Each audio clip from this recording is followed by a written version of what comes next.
multe piese, dar niciuna despre satul meu. Cum care satul, nu știu un s-o născut, așa plăcău. Dar și fete bem acolo toate parcă zâne. Dacă chem la tine azi acasă, vrei să chem și mâine. Acolo la noi sunt multe cartiere. Eu, spre exemplu, sunt din cartierul Zărzărei Bere, unde în timpul nopților de vară noi furam metalul, luăm cu băieții de pe pară. Eram mulți de diferite vârste, trecuți prin fel de clipe, când vesele, când triste, dar toate este până la urmă ne-au învățat că fugă rușinoasă și tot fugă tipă și bărbat.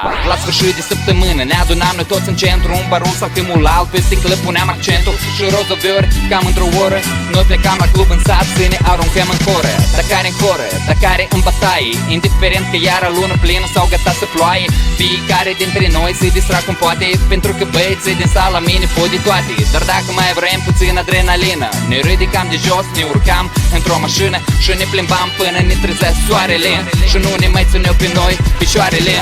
Dacă vrei senzații tari pe care apoi să nu le uiți, te invita să vizitezi satul Hiliuț. De ce anume Hiliuț? Pentru că fetele sunt frumoase și băieții smuți. Dacă vrei senzații tari pe care apoi să nu le uiți, ești invitat să vizitezi satul Hiliuț.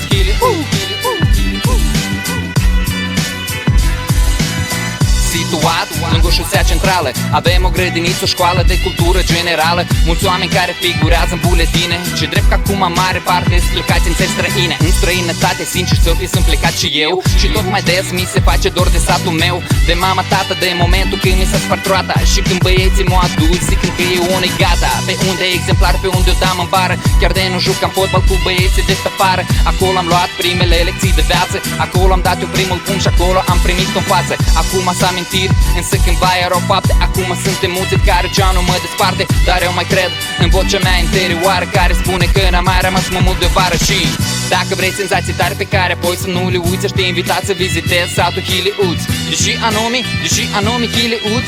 Pentru că fetele sunt frumoase și băieții smuți. Dacă vrei senzații tari pe care apoi să nu le uiți, ești invitat să vizitezi satul Hiliuț. Deși anume Hiliuț? Pentru că fetele sunt frumoase și băieții smuți. Dacă vrei senzații tari pe care apoi să nu le uiți, ești invitat să vizitezi satul Hiliuț. Deși anume Hiliuț? Pentru că fetele sunt frumoase și băieții smuți. Dacă vrei senzații tari pe care apoi să nu le uiți, ești invitat să vizitezi satul Hiliuț.